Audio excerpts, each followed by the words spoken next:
자, 첫 번째 123회 일반전표 실기입니다. 자, 보유 중인 자기 주식 취득가액 150만 원을 전량 매도하여 매매대금 140만 원이 보통 예금 계좌에 입금이 되었다. 요게 2월 15일이죠. 02월 15일. 자, 차변에 140만 원이 입금이 됐대죠. 그럼 103번 보통 예금. 자, 140만 원. 그리고 대변은 자기 주식. 자기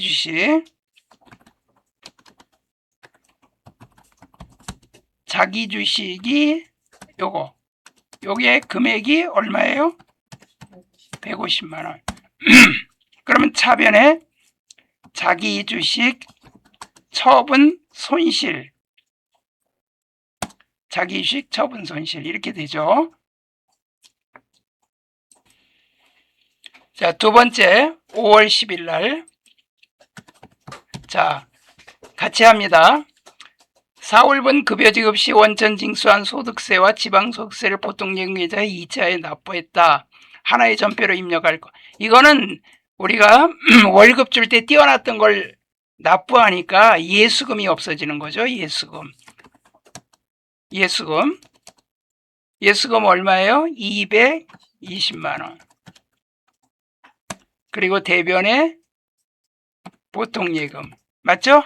220만 원. 그냥 이거예요. 그냥 이거는 뭐 회계 2급 수준이야. 회계 2급 수준. 이제 요게 세무 2급 수준이 이제 요 3번이 요게 이제 세무 2급 수준이죠. 06월 30일. 자, 당사는 자금 조달을 목적으로 유상증자. 그러니까 돈 받고 주식을 발행했다 이거예요. 요번에 삼성전자가 준 그 주식은 무상증자입니다. 그럼 무상이에요. 무상으로 준 거야. 이건 유상이에요.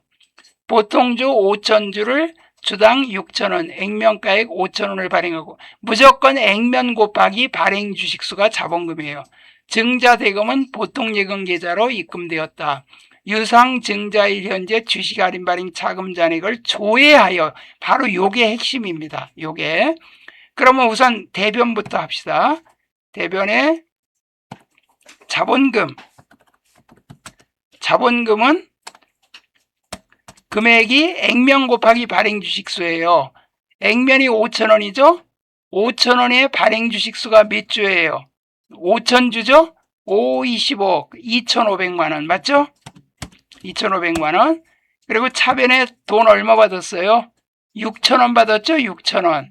6,000원에 5,000주니까 3,000만 원이죠. 그래서 103번 보통 예금 3,000만 원. 그러면 이게 그냥 다 주식 발행 초과금이냐? 이게 다 주식 발행 초과금이 아니죠. 그럼 어떻게 해야 되느냐? 조회를 하라 그랬죠? 그러면 요 계정별 원장이라고 있어요. 요 조회하는 게 전산회계 2급 1급 시험에 나오죠. 우리는 이런 거 조회하는 거 안 하니까 편하죠. 자, 실무에선 조회하는 거 많이 합니다. 자, 현재 날짜가 언제야? 06월 30일. 그리고 지금 뭘 조회하라는 거예요, 여기? 주식 할인 발행 자금이죠? 그럼 요 풍선을 눌러요. 풍선 눌러갖고 주식 할까지 찍어요. 그러면 할인 발행 차금을 이렇게 찍고 그 다음에는 이제 381번이잖아. 그럼 381 찍어줘요.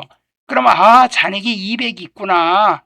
주식 할인 발행 자금이 200이 있구나. 그럼 이거부터 없애야 돼. 왜냐면 그 주식 발행 초과금, 주식 할인 발행 자금, 감자차익, 감자차손, 자기 주식 처분 손실, 매도 가능 증권 평가 손실, 매도 가능 증권 평가 이익은 무조건 퉁쳐야 돼. 둘 중에 큰 금액 하나만 남겨야 돼요.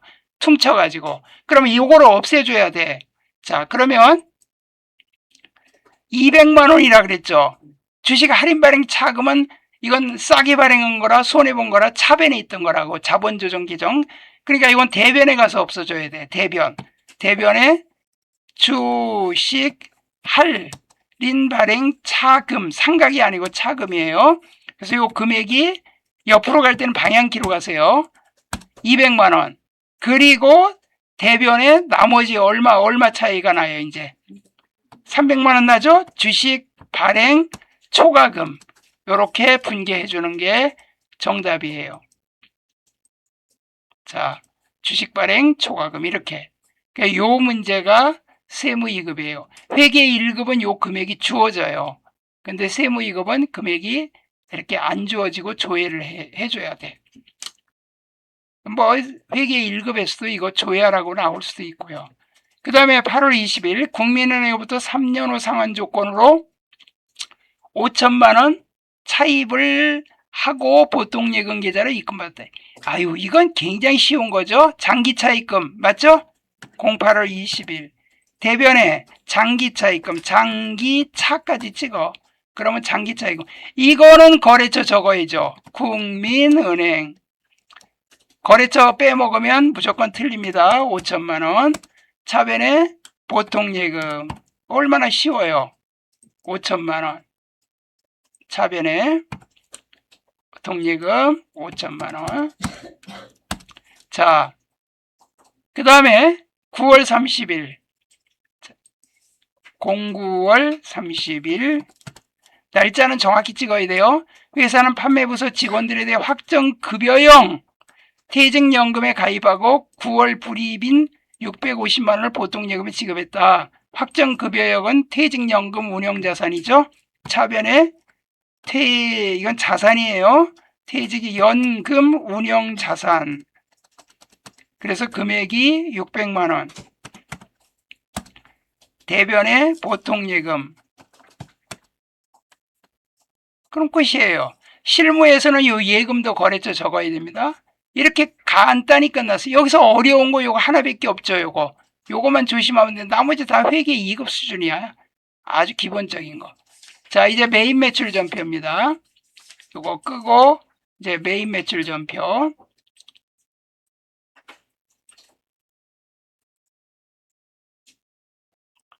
자, 날짜는 02월 05일. 자, 그러면 02월 05일 날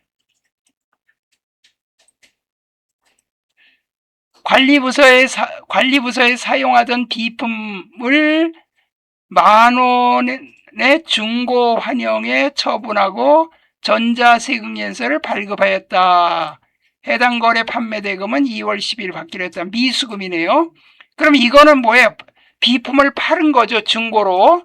부가세도 받습니다. 과세사업자는 이거 부가세 받아요. 그러면 여기 지금 매출과세 11번 과세입니다. 11번 과세. 그리고 여기는 비품이라고 해야 되겠죠? 비품. 자, 비품이라고 해서 요거는 뭐 채점 사항은 아니에요. 비품.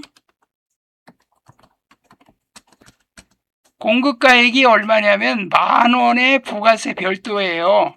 그럼 10,000원 그냥 찍고 부가세는 자동으로 1,000원 찍히고 거래처는 중고 환영 그리고 전자세금연서니까 1번요. 분계는 혼합. 왜? 미수금이니까.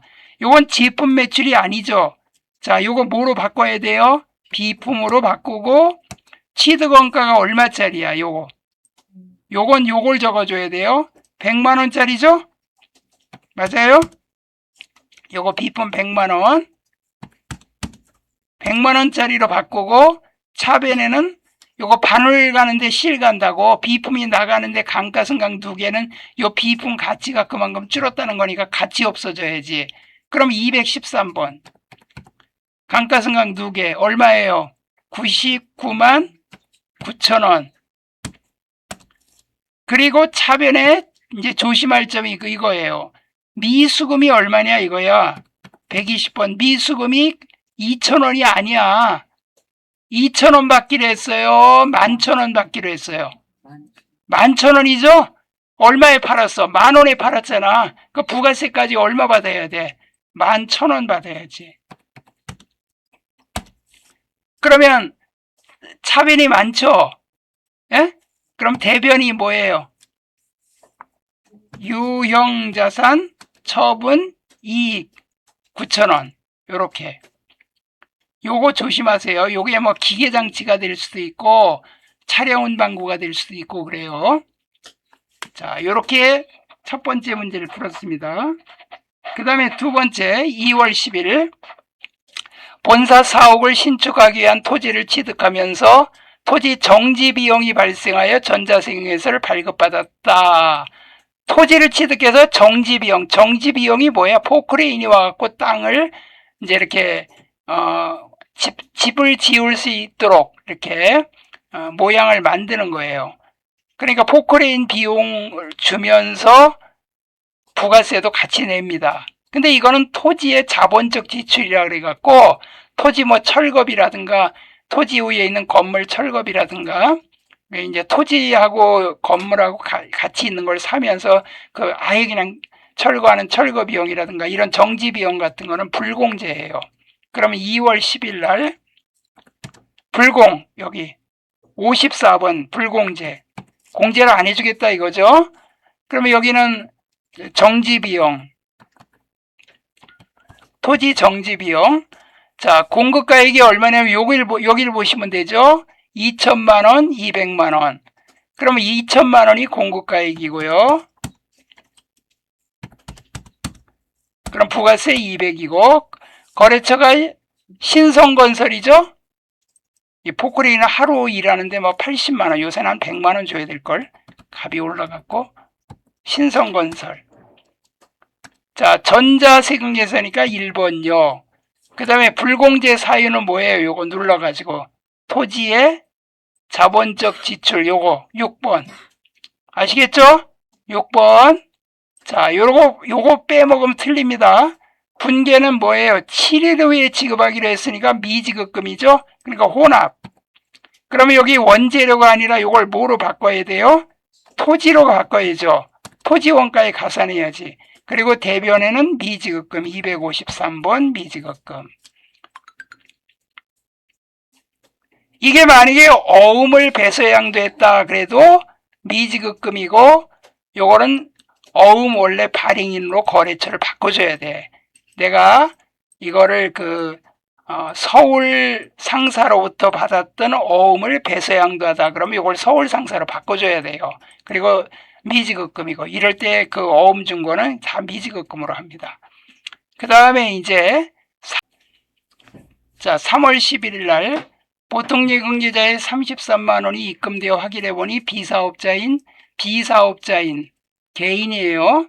상품을 판매한 것으로 세금계산서나 현금 영수증 또는 신용카드 영수증 같은 거를 발행하지 않았대. 거래처를 입력하래.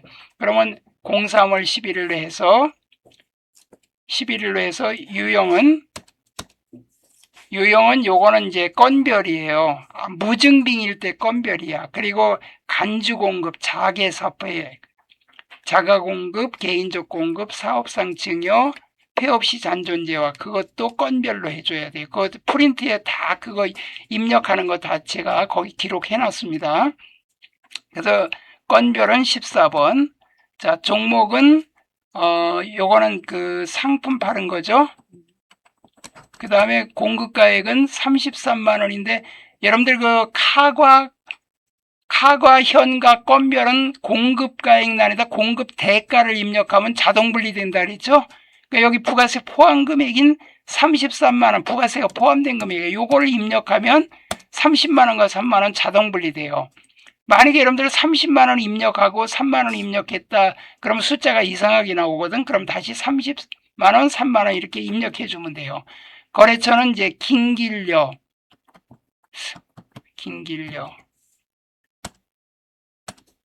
자, 그 다음에 요거는 현금용, 여기 긴길려에게 상품을 판매하고 보통예금 계좌에, 그럼 이거는 혼합으로 해주시고, 여긴 제품 매출이 아니라 상품 매출이죠. 그리고 차변에는 보통예금, 요렇게 분개해주면 되는 거죠. 됐죠? 요렇게. 자, 요거는 이제 건별로 해주는 겁니다.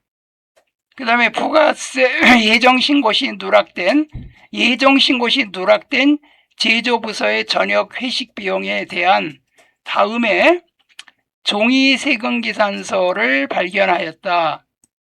이익이 부가가치세 확정 신고에 반영되도록 입력 및 설정할 것. 자, 일단은 입력을 해줘야 돼요. 9월 30일, 09월 30일. 자, 유형은 지금 그 회식 비용에 대한 종이세금 계산서를 발견하였다. 이게 지금 뭐예요? 우리가 여기 지금 아미전자고 이거 식당에서 밥 먹고 이거 발급받은 건데 세금 계산서예요. 세금 계산서. 그러니까 종이 전자 세금 계산서가 아니고 종이 세금 계산서. 자, 유형은 요거는 그냥 그 식당 직원들 식사니까 51번 공제는 돼요. 품목은 회식비. 공급가액이 여기 나와 있죠. 50만 원. 요거 밑에 50만 원.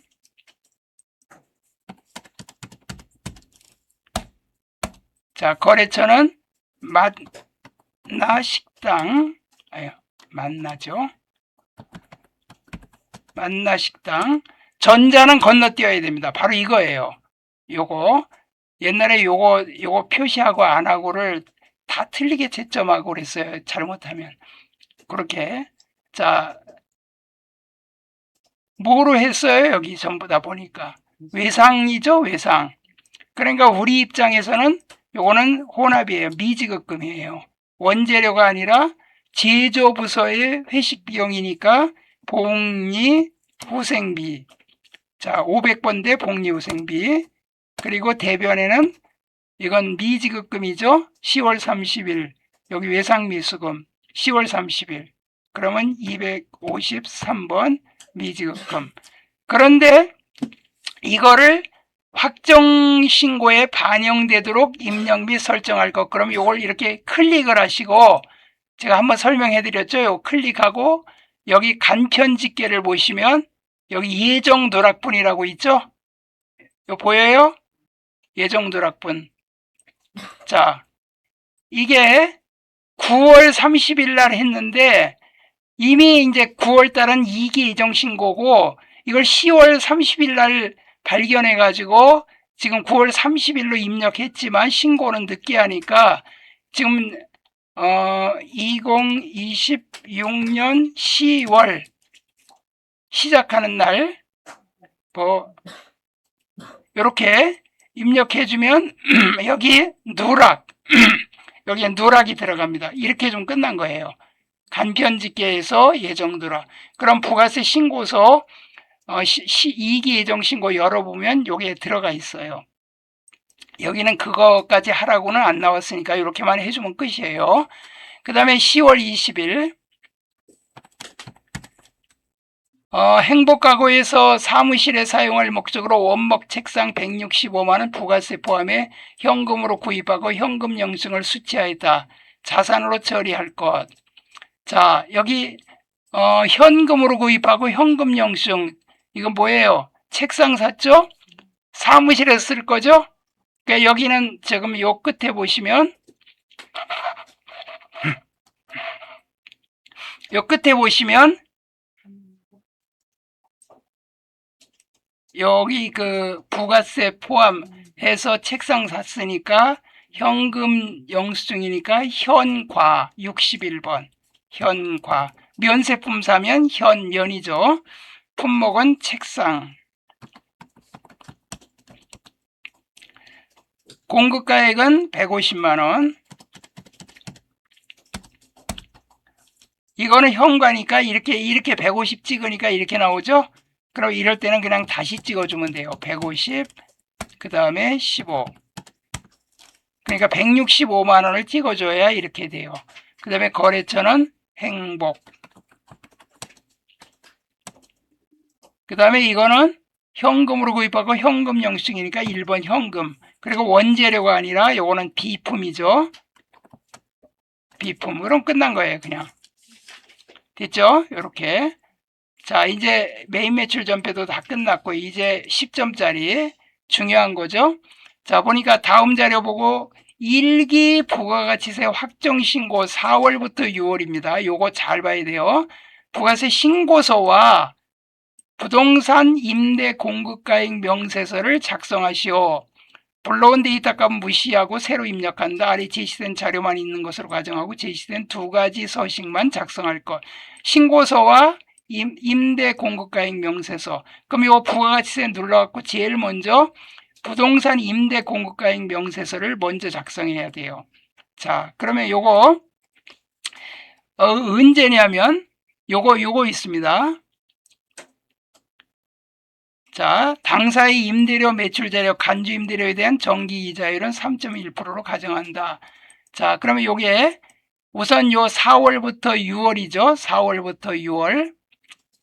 여기에 04월, 06월. 그리고 F2 누르세요. 거래처 누구한테 했어요? 불ля시. 참 이름도 참. 왜 불려오라 그러지? 자, 동수 1동. 여러분들 보고 하는 소리 아니야? 층수 1층. 몇 호예요? 101호. 출제하는 사람 자기 부인이 불리하신가 보다. 자, 여기 임대 기간, 여기 우선 요거부터 적어야지. 면적이 몇이에요? 224. 용도가 뭐죠? 사무실. 그 다음에 임대 기간은 2026년 01월 01일부터 2027년 12월 31일. 그리고 보증금이 4천만 원. 그 다음에 월세가 128만 원.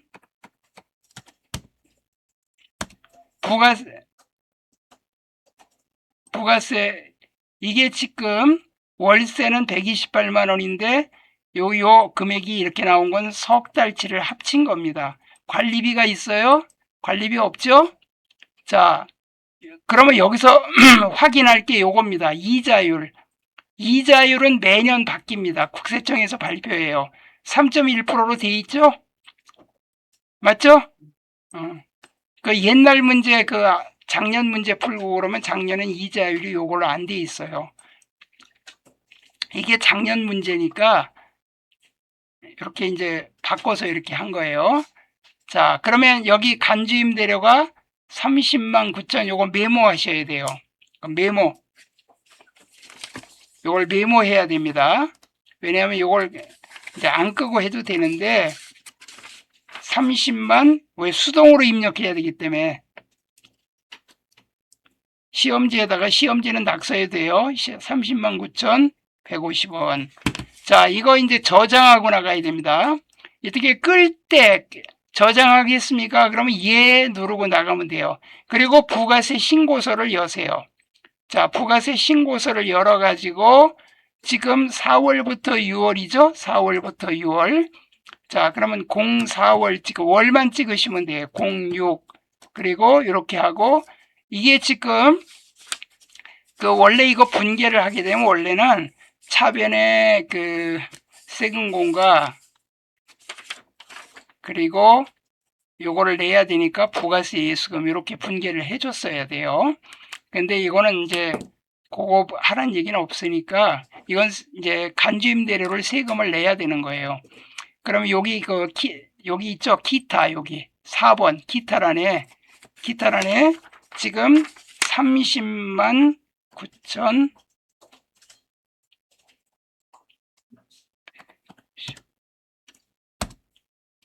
그러면 30만 9천 150원 30만 9천 150원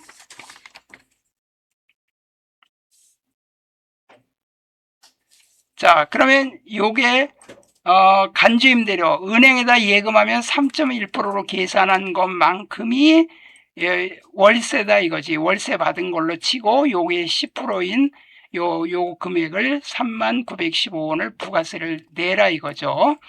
자, 요렇게 해주면 끝난 거예요. 요 부분은 끝난 거예요. 3번은. 그럼 이제 나머지 입력합시다. 1번 전자세금에서 발급 과세 매출액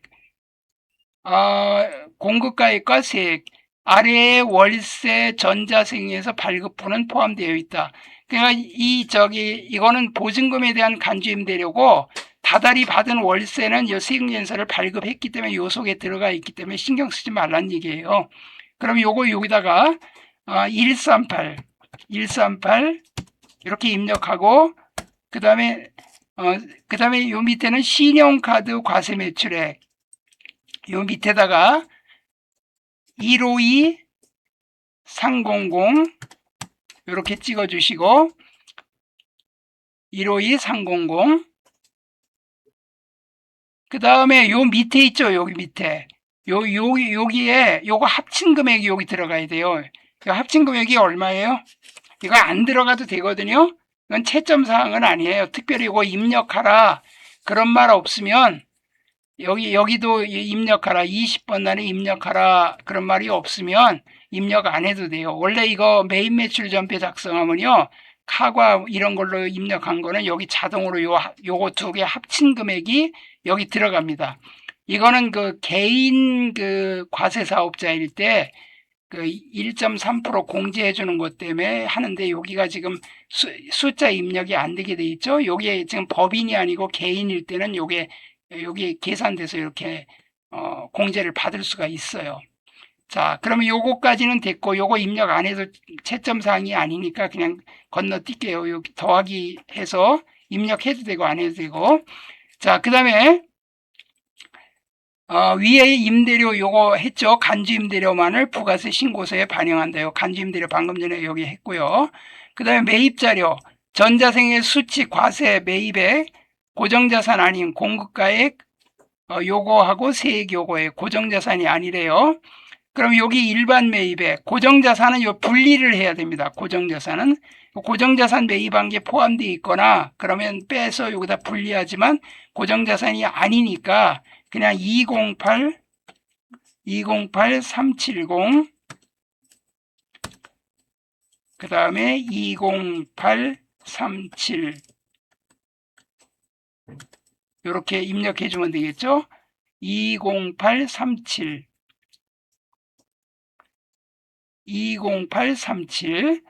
그 다음에 위에 전자생애 수치분 매입액 중 대표자 개인 사용분 전자생애에서 공급가액 100만원 세액이 이거 10만원 이거 대표자 개인이 쓰면 불공제예요. 불공제 공제를 안 해주겠다는 거예요. 여기 공제받지 못할 매입세 여기 클릭을 하면 요 위에를 클릭하면 원래 이게 뜨거든요.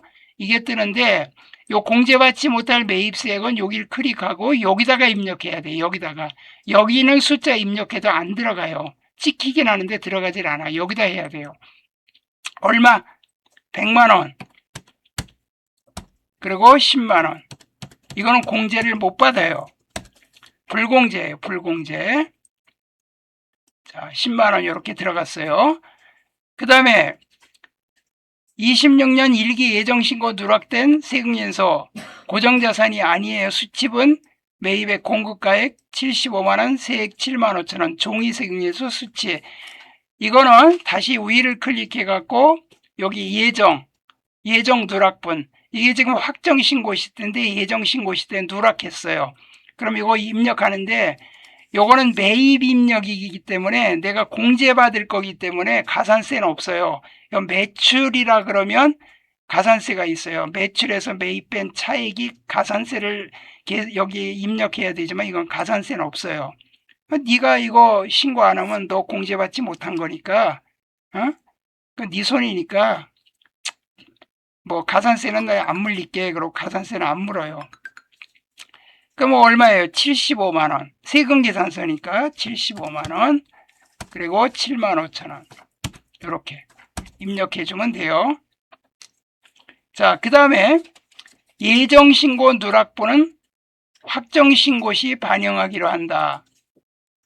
자, 요거 지금 여기 반영을 했기 때문에 이렇게 입력한 거예요. 홈택스에서 기한 내에 직접 전자신고하여 세액공제 받기로 한다. 세부담 최소화 가정, 과세표준 명세서와 가산세는 고려하지 않기로 한다. 자, 전자신고하면 얼마 공제받죠? 5,000원. 여기 경감 공제세액을 클릭을 해갖고 여기 전자세액 신고란에다가 5,000원. 자, 여러분들 그 카페에 작년도에 녹화된 거기에는 10,000원으로 돼 있어요. 자, 5,000원으로 이제 다 바뀌었다는 거 아시고 시험 볼 때는 5,000원 입력하면 돼요. 그러면 끝난 거예요. 다 했어요. 그러면 요거 끄고 저장하시겠습니까? 예. 반드시 저장해야 돼요. 부가세 부속명세서 이거하고 신고서 이건 저장을 해야 됩니다. 그리고 이제 다음 문제. 자, 이게 5점씩이에요. 5점씩. 배점이 5점씩이라 안 풀을 수가 없어. 자, 그러면 다음 영세율 매출 자료를 확인하고 일기 부가세 예정 신고기간 1월 2일부터 3월 30일에 수출 실적 명세 내국 신용장 구매 확인서 전자발급 명세서 및 영세율 매출 명세서를 작성하시오. 매입 매출 전표 입력은 생략한다. 자, 전자세율에서 내국 신용장 구매 확인서 이게 뭐뭐 하라 그랬냐면 요거하고 영세율 매출 명세서 요걸 작성하라 그런 거예요. 그러면 여기서 찾아요. 여기 있죠? 내국 신용장 구매 확인서 요거 여기 들어가서 자, 언제예요? 1기 예정 신고 기간이니까 01월부터 03월. 자, 그러면 여기 그냥 그대로 하면 돼요. 구매 확인서라고 돼 있죠? 그냥 그대로 입력하면 돼. 구매 확인서. 서류번호 요거 그대로 갖다 찍으면 돼요. PK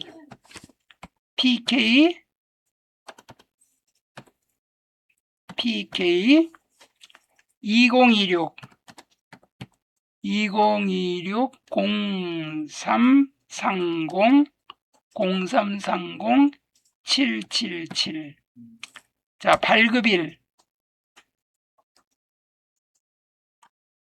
26년 04월 03일.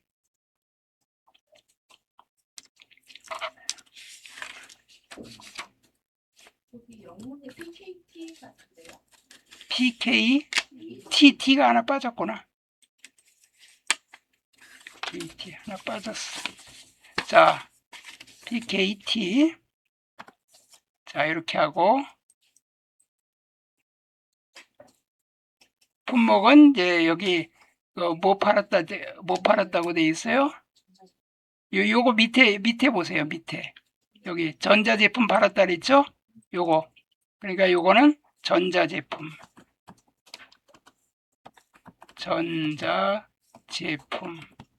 거래처는 여기 상대방 우리가 아미전자고 미래테크. 요거는 F2를 누르면 돼. F2 하고 도움말키 눌러서 누구예요? 미래테크. 입력하면 사업자 등록번호까지 그대로 들어가요. 그 다음에 요거 금액은 5천만 원. 자, 그러면 요걸로 끝난 거야. 요거 입력은. 그러니까 요걸로 끝난 거예요. 끝나고 요거를 그냥 저장을 하면 돼. 이렇게 하고 저장하시겠습니까? 그냥 요 양식대로 갖다가 이거 요 주어진 양식하고 요 밑에 금액 요 보고 입력만 하면 돼. 그 다음에 요 밑에 2번 이거 문제가 달라요. 1번하고 2번 다른 거예요.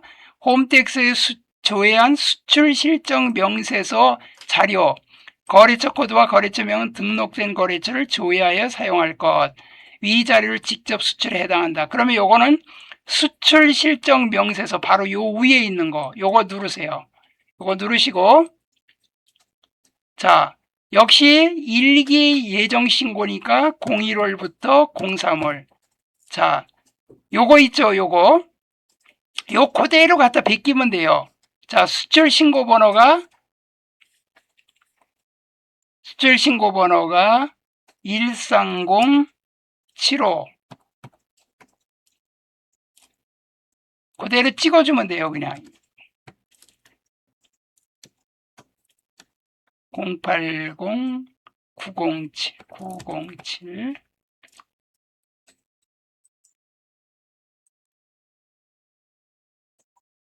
1307호 20 08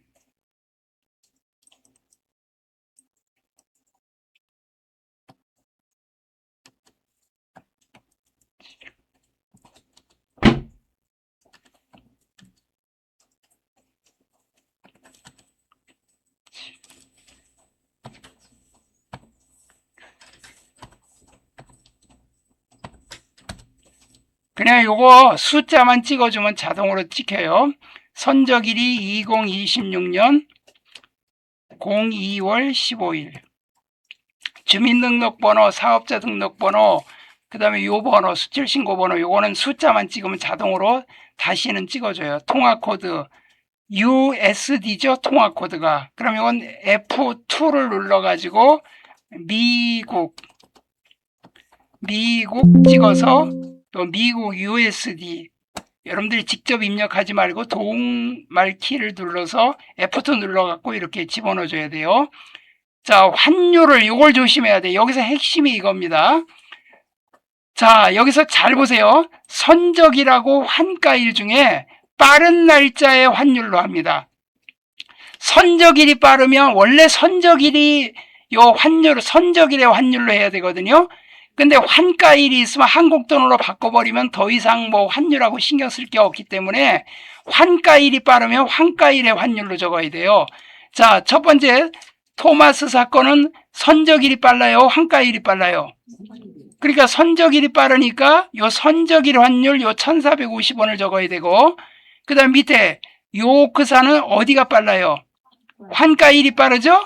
그리고 환가일의 환율 1350원, 요것만 조심하면 돼요. 그럼 환율은 1450원. 요 수출 실적 명세서는 이렇게 해줘야 돼요. 외화가 5만 달러. 그럼 원화는 자동으로 되죠. 자, 거래처명은 F2 눌러서 토마스사. 그럼 끝이야. 밑에 거도 그대로 찍어주면 돼요. 13889.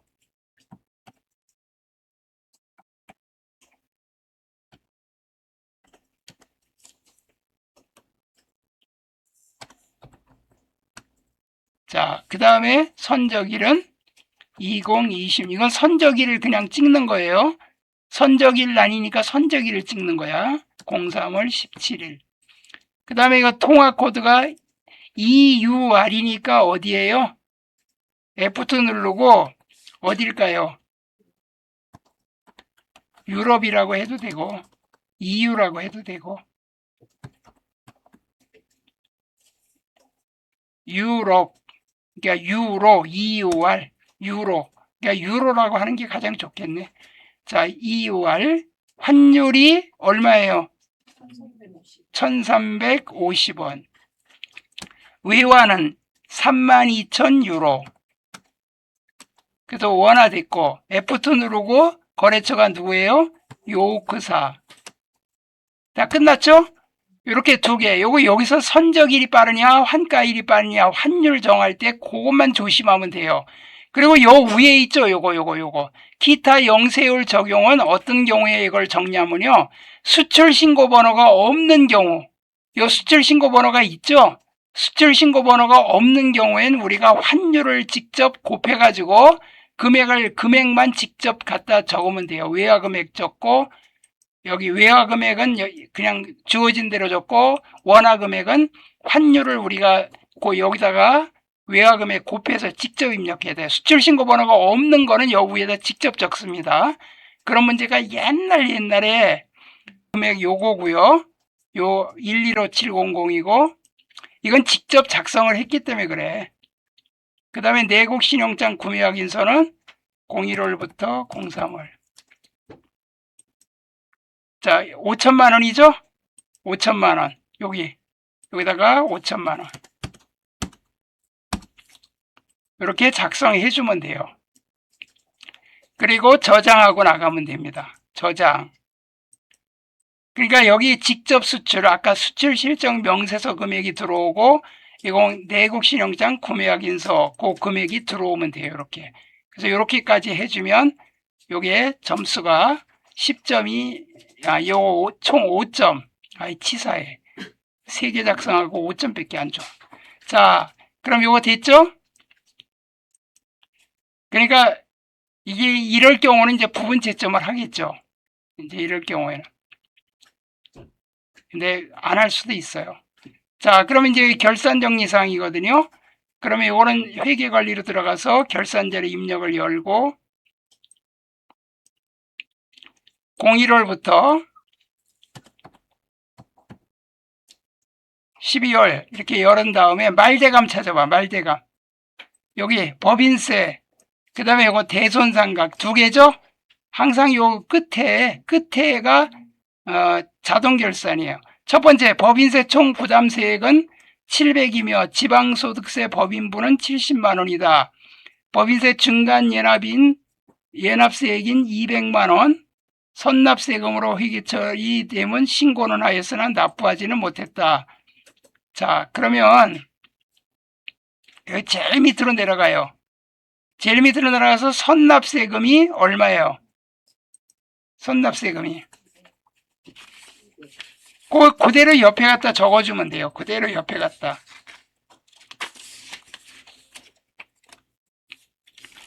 자, 그러면 여기가 그대로 선납세금 200을 입력해주고, 그 다음에 요 추가 계상액 있죠?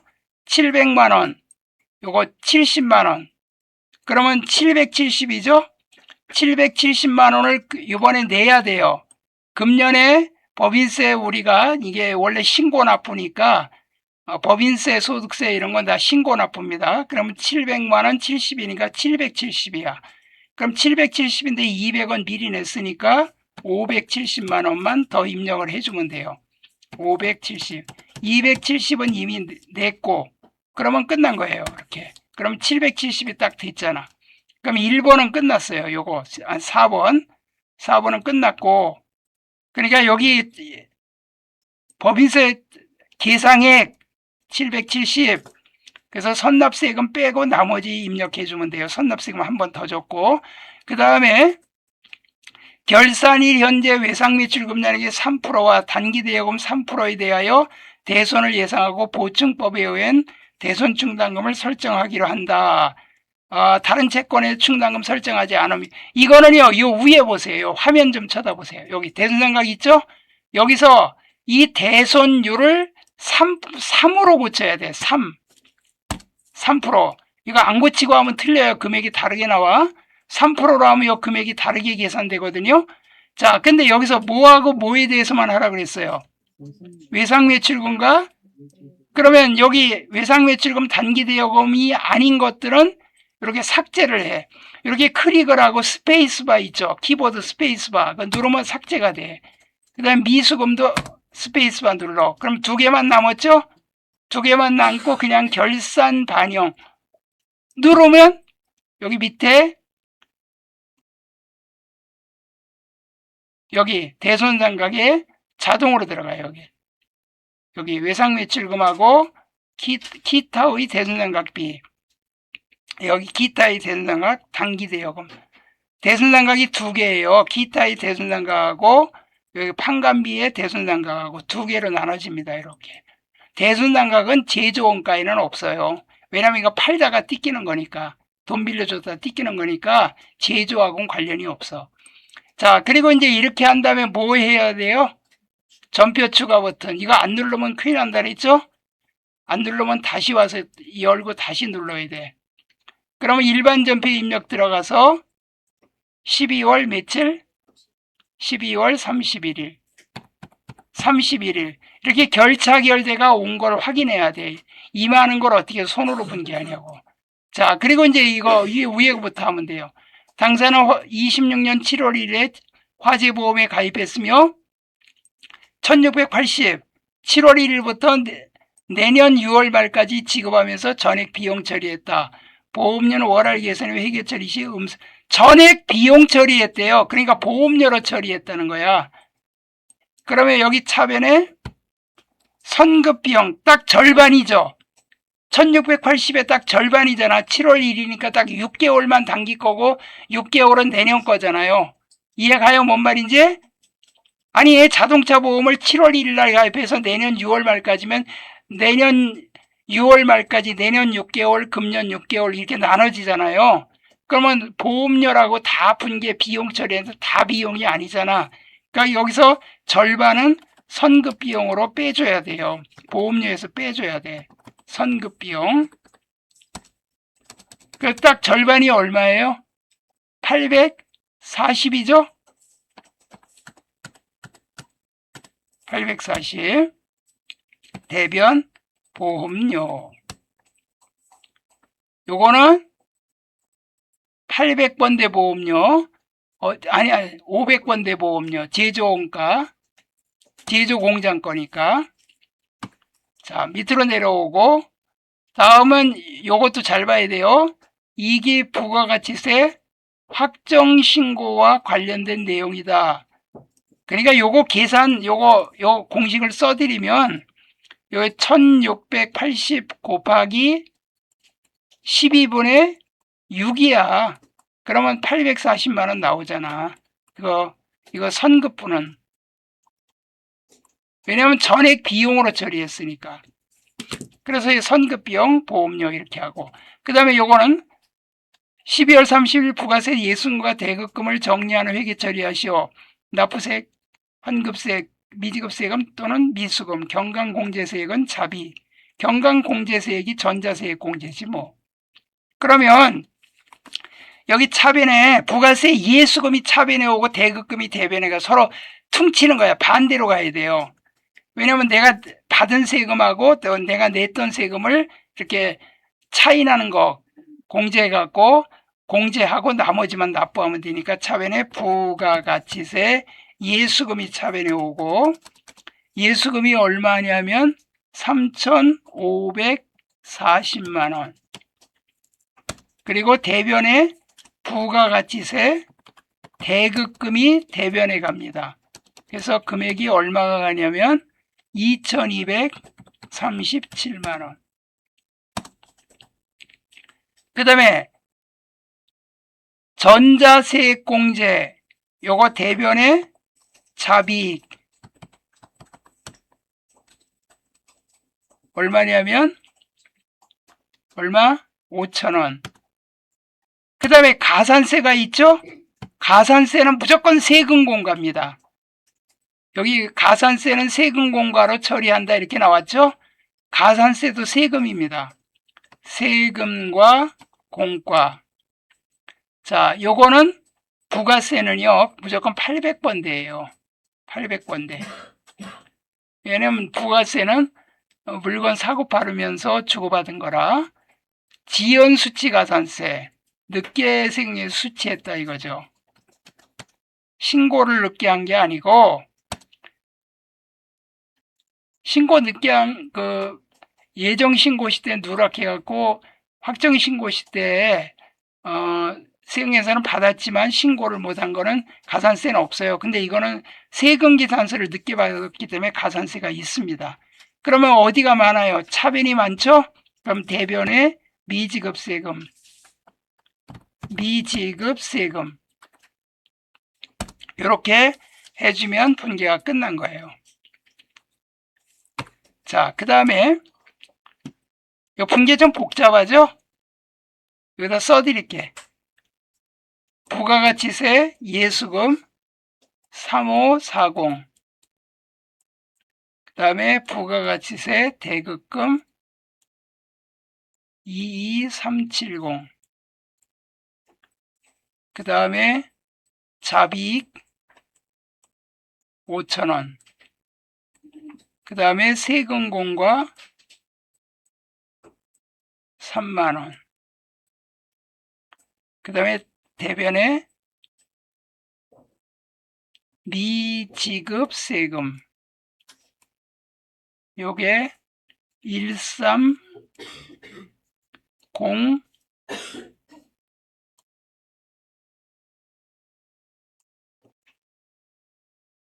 055 이렇게 분기한다는 얘기예요. 그 다음에 3번 제조부서가 1월에 구입한 소모품은 200이다. 결산 시 현재 미사용한 소모품은 30이다. 회사는 구입 시 전액 자산으로 처리했대요. 비미자사, 비용으로 처리할 때는 미사용을 분기하고 자산으로 처리할 때는 사용을 분기해야 돼. 그럼 사용액이 얼마예요? 미사용이 30이야. 200만 원어치 샀는데 30만 원이 남았대. 안 썼대요. 그럼 쓴 건 얼마야? 170 썼죠? 자산으로 처리할 때는 사용액. 그러면 차변에 소모품 비 170, 대변에 소모품. 이게 이렇게 반대로 분계가 될 때도 있고 이렇게 될 때도 있으니까 요거 조심하세요. 차변에 소모품비 제조부서가 구입한 거니까 500번대. 그래서 170 대변에 소모품 이렇게 해서 170 이렇게 해서 문제가 끝났죠.